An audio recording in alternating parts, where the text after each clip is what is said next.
Welcome to the Emerging Minds Families podcast.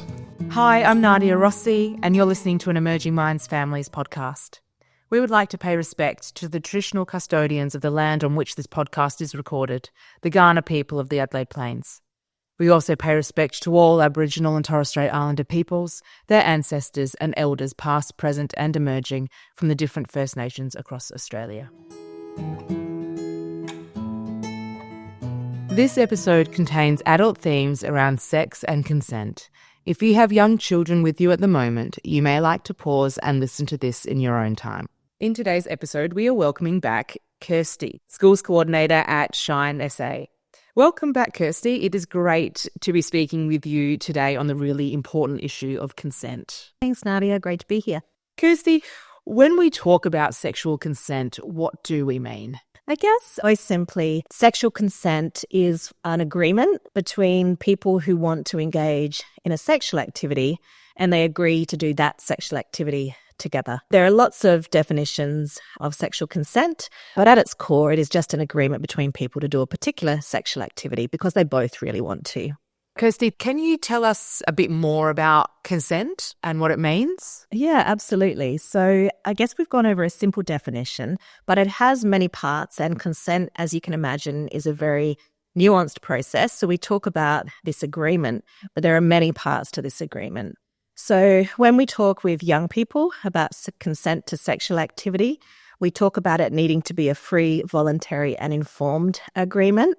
So you can see how that word agreement has now become a few more things because they must be wanting to do the act because there's great benefit to them. So it's moving the idea away from permission to engage with another person sexually and hopefully into a space where young people are really caring about what the other person feels and thinks, and that everybody wants to really do this activity together, is having fun and feeling good. So consent to sexual activity is only present when everybody there mutually and genuinely wants to engage. And also that they are taking the time and space to make sure or to actively ensure that the person they're doing the activity with also wants to do it. It is a difficult concept, but it's also a simple concept. But when talking with young people about sexual consent, we need to make sure they understand all of these aspects. It's also important for young people to understand the law around consent to sexual activity. In South Australia, the age at which the law says a person can agree to sexual activity is 17, which means that if you're under the age of consent, the law says that you can't legally consent to sexual activity or agree to sexual activity, to use that language from before. Kirsty, is there a difference between when we talk about sexual consent and consent? Absolutely. Consent on its own has nothing to do with sexual activity. We talk about consent to sexual activity because it's a necessary part of engaging sexually with another person. But we teach about the concept of consent from birth because the concept itself is just an agreement between people to do something together. Kirsty, why is it important that parents talk to their children about consent? There's a lot of reasons why we want to teach and talk with our children about consent. So just to be clear before I move on, when we're talking about consent and children, this has nothing to do with sexual activity. We are talking about consent as a process where people agree to do something together. So we need to teach our young people about consent more broadly, long before they get to the age and stage where they're relating consent to sexual activity. So teaching young children about consent is really helpful because it develops their relationship skills, it builds their confidence, it teaches them things about respect and boundaries and personal space. Really importantly, that their body belongs to them and that they get to choose or make choices about what happens to them or how they use their body. So in that way, it helps young people or children feel safe and comfortable, and it teaches them that they should be listened to and respected. Even when children are young, they can learn about some of the nuances of consent, which will help them to build relationships and trust, like understanding non-verbal cues, for example, and also being able to change their mind.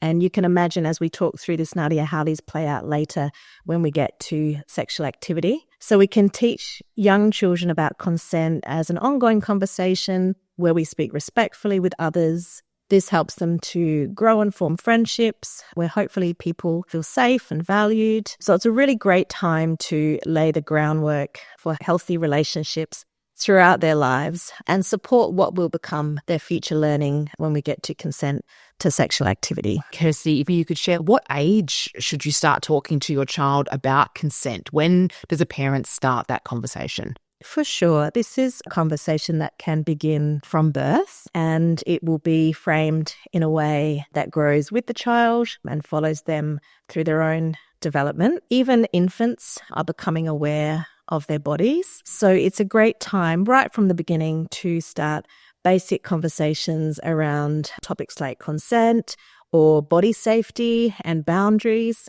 And there's loads of ways we can introduce what feels like a difficult concept to very young children right from the get-go.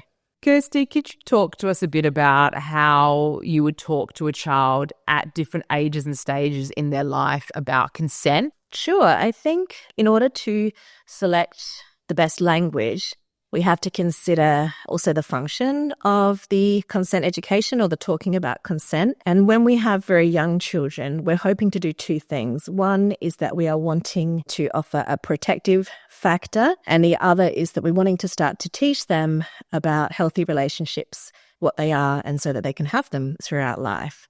So I guess when I say a protective action, this is about teaching toddlers the correct names for their body parts, because we know that this helps to keep them safe from abuse. And so part of consent education for toddlers is about naming body parts correctly. So you might use words like vulva or penis or testicles at appropriate moments with your children so that they learn the correct words or names for those body parts. We can also, with toddlers or very young children, ask questions of consent to them.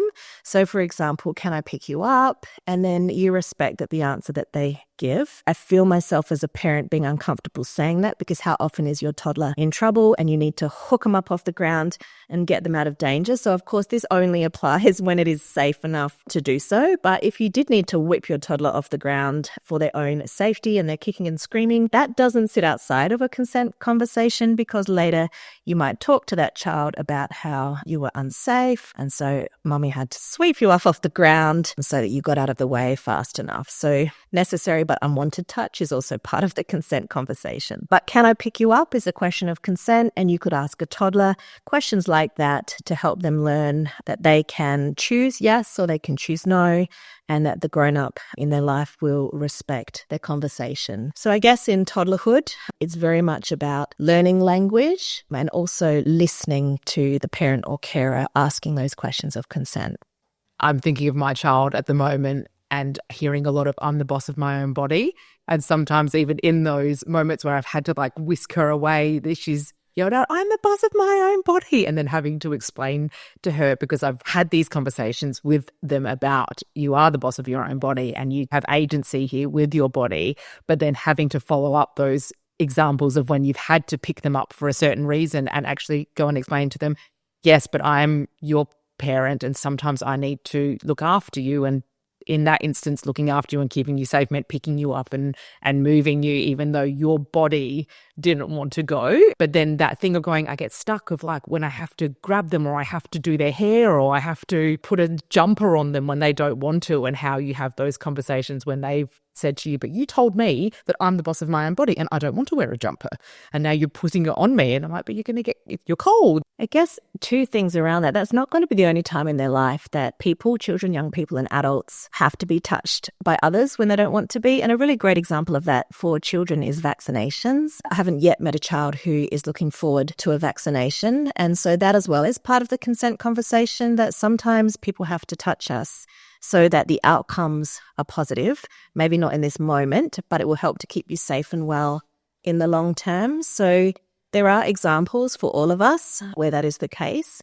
And I think the point you make, Nadia, about as parents being unsure about what we should or shouldn't be doing with our children, I guess we know them the best. And we know whether our intent in that moment is safety or prevention of harm or comfort or personal hygiene or whatever the many reasons that we touch our children for their benefit when they may not want that to happen. So consent is not about not touching your child without having a conversation first is helping your child to understand the different kinds of touch and helping them eventually learn that they can decide what kind of touch they want or they don't. And they will consider all those things that you mentioned, like the relationship with that person. Who is this person to me? What is their intent? As a parent, their intent, they will learn, is to keep them warm because it's cold outside. And hindsight's a great thing, even when you're 3 or 4 and you go outside and you're like, it is pretty cold out.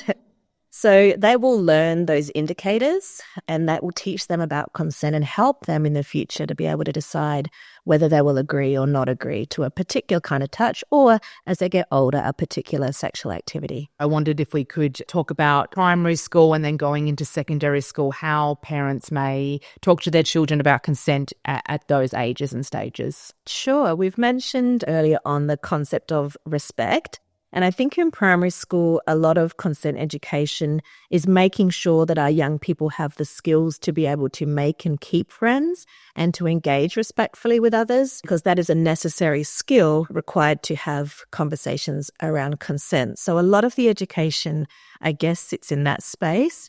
Primary school is also a really good time to help your child notice the ways in which people are different and the diversity that is in their sort of schools or families or communities, for a couple of reasons. One, that consent education needs to include everyone, and that being able to engage respectfully with all people can assist them in having consensual experiences now and later as well. Primary school age children also learning a lot about different ways communication happens. So learning about verbal communication and nonverbal as well, and how body language can help us to understand how another person might be feeling. That becomes a very important part of the consent conversation later on when we get to consent for sexual activity, because we want our young people to deeply care about the other person and not consider consent the getting of a yes or the receiving of a no. Children in primary school, of course, may also have access to social media, and there's a lot of consent education that needs to happen in that space. So we are talking about actions that can keep them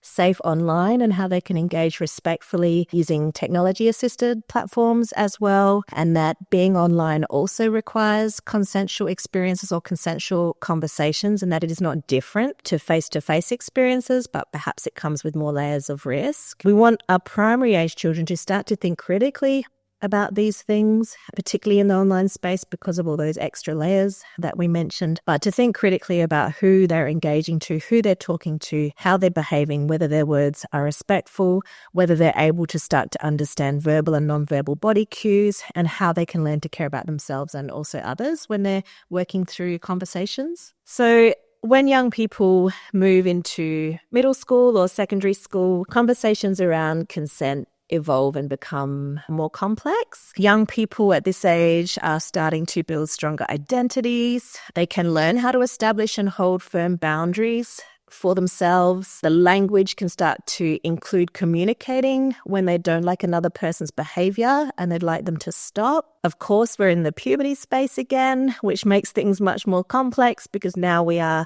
including sexual feelings as a feeling that they may experience. And of course, they may be engaging in sexual activity. So at this point, we are talking about consent to sexual activity, and we're hoping that all the consent education that has happened previously is now all in play, because now they have to learn to navigate consent inside a romantic or intimate partner relationship. Social media will be more prevalent in their lives, and so they will be regularly communicating with peers online. And for young people, that may include now sending intimate images or sending nudes to each other, because their online experience is very much part of how they connect, how they communicate, and also their dating or romantic interactions. So this consent education in this space must include expressing and practicing consent in online spaces as well as in face-to-face situations. So when we're considering the online space for young people, we have to consider also consent to sharing images of other people, and likewise teach them that they should expect other people to ask for permission before sharing their image. We have to remind them that people have a right to change their mind, even if people had previously agreed to an activity, and we need to give them time to practice that as well. In this space, we really kind of fall into this really ambiguous, nuanced conversation that they will need to have. And so here we really hope the prior learning around trying to be understood and also understanding the thoughts and feelings of others can be brought to the conversation. Consent to sexual activity is complex, and we know that a lot of unwanted sex for teenagers happens in the ambiguous space between a yes and a no. So really teaching them to navigate that space and be okay with needing to ask more questions to find out how another person is feeling. Of course, drugs and alcohol can be part of the teenage experience, and these things can affect a person's ability to consent. So they are conversations we need to have with young people at this age, as well as teaching them language like coercion and how feeling threatened or pressured to do something is not consent. Always reminding them that they can say no and leave any situation that they're uncomfortable in. And another part of this conversation is really understanding that rejection is inevitable. And when you do experience rejection, that you must always respect other people's boundaries and make sure that you're really tuning in to what they're saying to you and listening carefully to understand, and also being vigilant around nonverbal body cues as well. That is some really powerful messaging, especially around rejection. Don't know if that is really spoken about enough or a lot, and actually understanding that rejection is just a part of life and it will happen, and there are ways to process it and there are ways to respond to it that are healthy and keep everyone safe. So thank you for that. And thank you for taking us through those ages and stages. I think as a parent, just to know that you laying the foundation in the beginning, and with your language and the way that you approach those conversations, and just being there as someone that your child can talk to about consent, and the foundation parents can lay from the beginning can help set your child up for the future and having healthy relationships with people in their own body. As a parent, I'm hyper aware about my modeling, like physically modeling and just modeling for my children in just like my day-to-day life. And I'm wondering, Kirsty, we know so much of a child's learning comes from watching the adults in their life. So not just their parents, their educators, their grandparents, their aunties, their uncles, any kind of grown up in that child's life. So I'm wondering, how can we, as the adults in our children's lives, how can we model consent to our children? Yeah, absolutely. We get loads of opportunities, I suppose, across the day to do that. Just to be clear, I'm going to talk about modelling consent to children now. So just moving back away from consent to sexual activity, and we're just talking consent broadly. But we can ask those questions we mentioned before, questions of consent to our young people, which could be as simple as, can I give you a hug? We can also not require them to engage in touch with people when they express that they don't want to. So the classic that's written about in picture books and spoken about is, giving Nana a kiss or a hug when the child doesn't want to. So we shouldn't make them do that. We should say, that's okay. Maybe you can give Nana a high five, or whatever the child wants to do and is within their comfortable space. So we're looking to teach them ways they can communicate that respectfully, but without having to cross their own boundaries. We can also teach them to check in with others, which, as we mentioned, is a really important part of seeking consent. So for a child, it might just be something like, why don't you ask Dad if he wants to play? You could ask Nana for a hug. So giving them language to ask those consent questions for themselves. And you can also point out to them, as part of your modelling, nonverbal clues or verbal clues that they are receiving in response to their actions. So it could be that they are game playing with a sibling, someone's getting angry because it's just gone a bit too far. As a parent, you could say, oh, look, Sam's face looks angry, so maybe you need to ask for the toy before taking it. So just that language that gives them a way to consider the thoughts and feelings of another, and also maybe check in with them, or even to be more directive and say, look, Sally looks unhappy, so it's time to stop. So receiving communication cues that are not necessarily verbal and helping them to notice that. You could also perhaps do that as you watch TV. You could talk about people's facial expressions, what we think they might be feeling. You can model body language as well. So if your young person is coming for a hug, like opening your arms really wide to receive that, shaking your head, nodding your head, all of those really simple gestures that communicate without words can sort of be noticed and just talked about out loud to help your child learn those things. And wherever possible, like ask your child for consent. Ask them if it's okay to do things for or with them. We think about even parents posting pictures of their children on social media. We've come a long way in our thinking around that, but that should be consent question as well. When you think about teenage people, posting and sharing, like, have we modeled that from early on? Can I post that picture to Nana for her to look at? And if they say no, or they prefer you showed Nana a different picture, they're not listening and honouring their wishes. In that situation, if they later then decided they didn't like that picture anymore, or they didn't want that, then also supporting them to change their mind. So then you would say, that's okay, delete that one, asking permission, listening, respecting their response. And then if later they change their mind, also honouring that, because these are all skills that we want to give them time to practice before they find themselves needing to or wanting to consent to sexual activity or not. And so practice for all these skill areas is really important. When we think back to the notion of respect and self-worth and self-advocacy, as parents, we have a great opportunity to model that for our children. And I know that can be really difficult because it requires us sometimes to say really kind things about ourselves when we may not feel them. But that's okay. We can be performative for the benefit of our children. So, saying kind things about yourself and modeling or putting in place healthy boundaries and explaining why you've done that. I'm not going to the party because I'm tired and I'm going to have a rest. So just modeling that care of self as well. You can also tell them that it's okay, perhaps for them to say no to a friend. So you can script that for them as well. Perhaps it's a sleepover and they don't particularly want to go, or we could say, that's fine, we can tell Ben no, maybe we can visit and I'll pick you up at 6 p.m. instead. Or so just really modeling ways of responding or language they can use to communicate what it is they want to or not want to do. And also, we talked about it before, helping them learn to take rejection well in all those same ways, the way you take rejection yourself, the way you talk about how that feels, and then to provide language in order for them to have a crack at that as well. What are some ways parents can show how to communicate no? And also, how can parents show how their child can receive a no? Yeah, this is a really big question, Nadia, because even as adults, as we move through life, we don't often just say no to things we don't want to do. We tend to use language that protects other people's feelings, particularly if we care about them. If your friend asks you to dinner and you're too tired, you're not just going to say no. You'll probably say, oh, that sounds lovely, but can we do it another night? So all of these ways of saying no without actually using the word no, and we do that often and regularly as adults. So it's a really difficult ask for young people. So I think there's two things here. One is helping our children and young people communicate no and how to receive a no, but also that not saying no doesn't mean that someone agrees. Because if we focus really heavily on this idea of yes, we can get into really black and white territory quickly. And consent is actually so ambiguous and nuanced and tricky that we can kind of start to talk about permission more than an agreement, which was the words that we used earlier. So we really want to teach our children that when someone doesn't say no, it doesn't mean yes, or it doesn't mean that they agree. And we only know that someone wants to participate when they've really clearly told us that they want to, or have shown us that they want to. It's helpful to tell children and young people that verbal consent is likely the most reliable way to know that, but it's not the only way.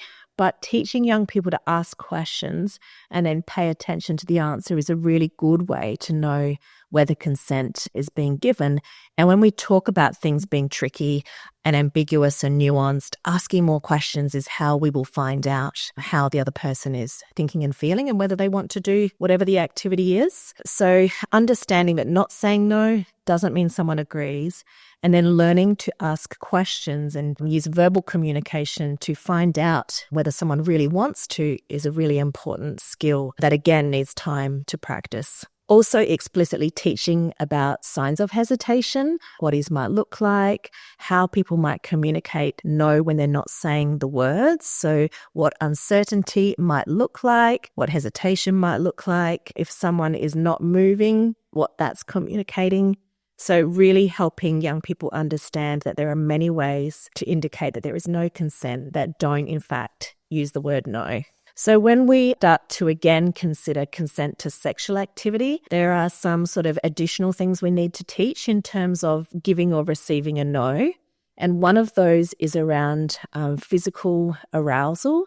So it's important to explicitly teach young people that because someone's body is responding, that doesn't mean that there is consent. So one that might come up is some young people might understand an erection to mean that that person wants to engage in sexual activity.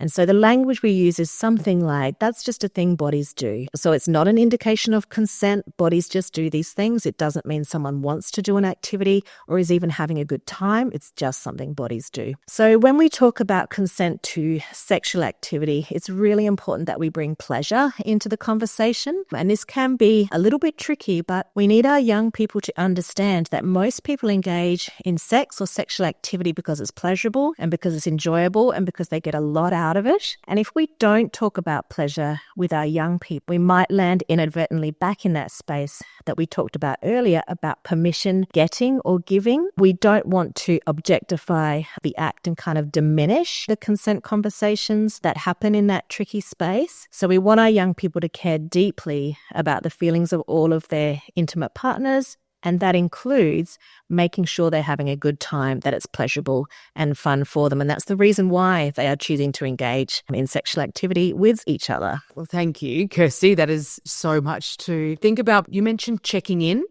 and I'm wondering if we can go back to that and just share maybe some examples of what are some questions we can teach our children to ask each other during play to check in with each other and how that will support their understanding of consent in the future.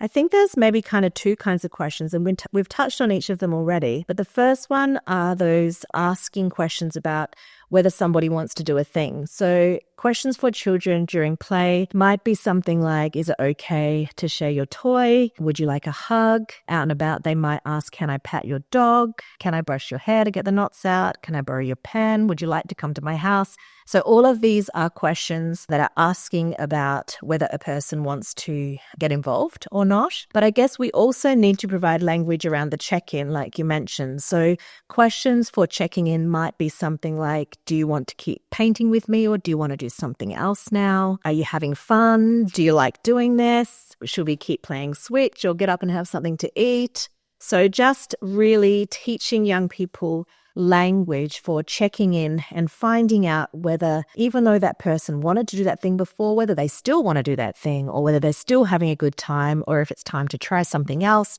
And of course, you can see how these will translate later in life to questions around consent to sexual activity. And the reason this is supportive of their more broad understanding is because they're practicing. And all people need a chance to practice things if they want to get good at them. So they're practicing asking for consent, they're practicing checking in, and they're also providing space for their friend or mate to change their mind.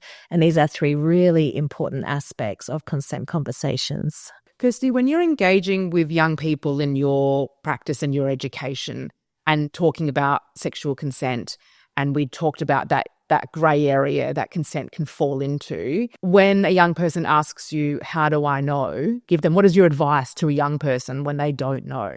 Yeah, that's a really great question because young people most confused about that space. Sometimes consent education can lead young people to thinking that it's the getting of a yes is consent. So the hearing yes is consent, and then the hearing no is no consent. But the reality is that consent exists on a spectrum, and between yes at one end and no at the other, there is a vast space which needs to be filled with questions that young people are asking each other to determine what they both want to do. And this can be tricky because we're not sold a message that consent is sexy, but in actual fact it is, and this is what we need to teach our young people. I think the reason they might get that messaging is that when we try to teach it, we are using language from our adult experience, which is very not youth culture friendly. So when we work with young people, we might say things like, you could ask, do you want to keep going?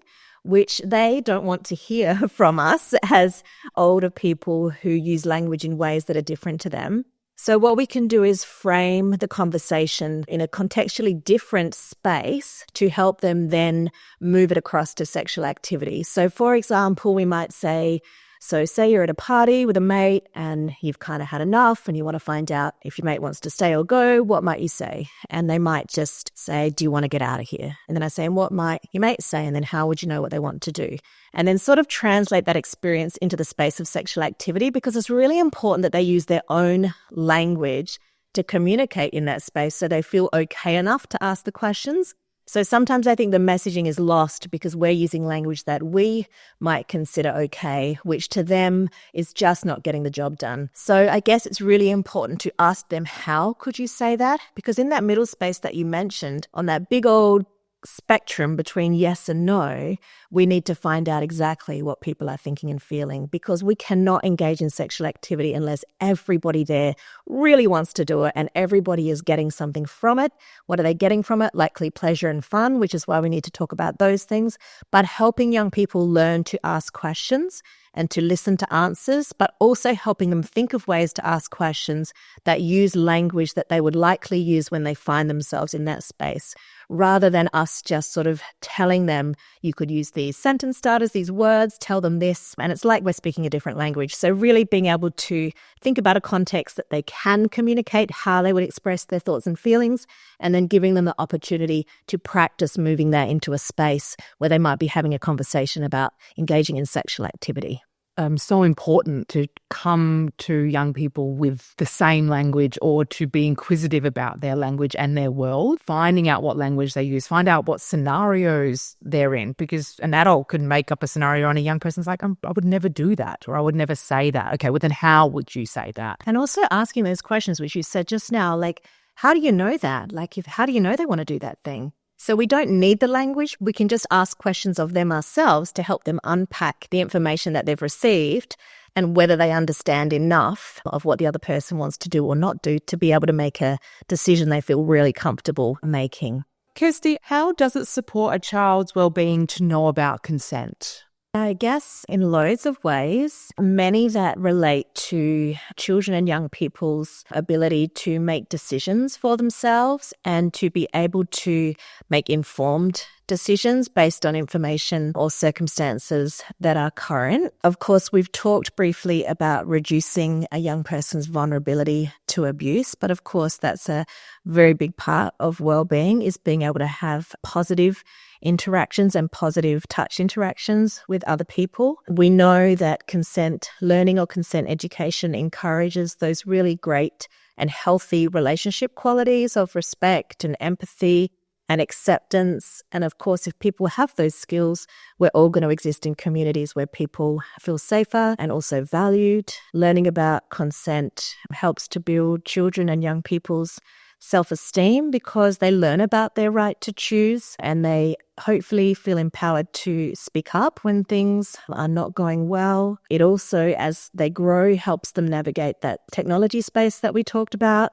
social media, to navigate more safely, and also any social situation really to navigate more safely, and also just sort of increase the likelihood of having safer connections and healthy relationships. So consent as a concept, we've gone over the definitions, but more broadly it supports young people's well-being in knowing who they are, knowing their rights, having them enacted, and being able to have really great relational experiences throughout life. What I'm hearing is it's really empowering for a child or a young person to understand consent for their life and for their future relationships. Thank you for showing us ways that we can support a child's well-being by teaching them about consent and sexual consent, and how to communicate their wants and their needs, and also how to understand rejection and respond in healthy ways. We mentioned at the beginning of the podcast, Kirsty, that you work with Shine SA, and I was just wondering if you could share with our listeners what Shine SA is and how they can access your resources. Yeah, absolutely. Shine SA is an organisation that provides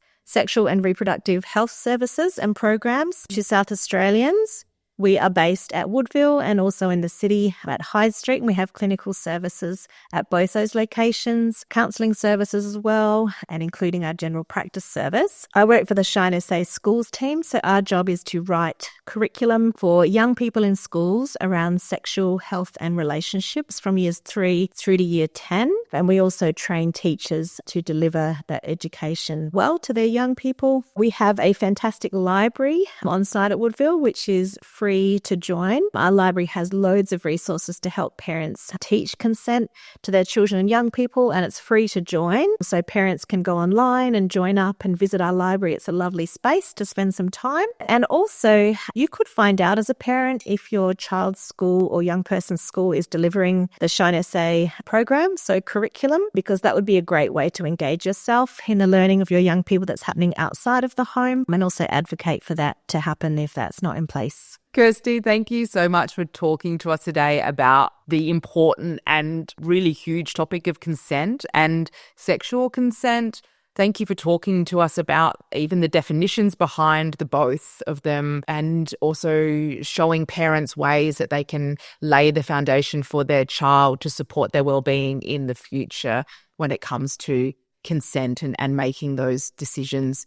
Kirsty, if you could leave our listeners with one thing to remember from today's conversation, what would it be? To take any opportunity you can to teach your children and young people to care about themselves, and also to care about the thoughts and feelings of others. We really want young people to be strong advocates for self, to be able to say no, to be able to have boundaries in place, and to respect their own and others, and provide as much opportunity as you can across time to practice these skills, whether it's modeling yourself or providing language or allowing them to change their mind or respecting their choices. As much practice time as we can, so that when the time comes, young people can translate all of these skills and knowledge into whatever context they find themselves in.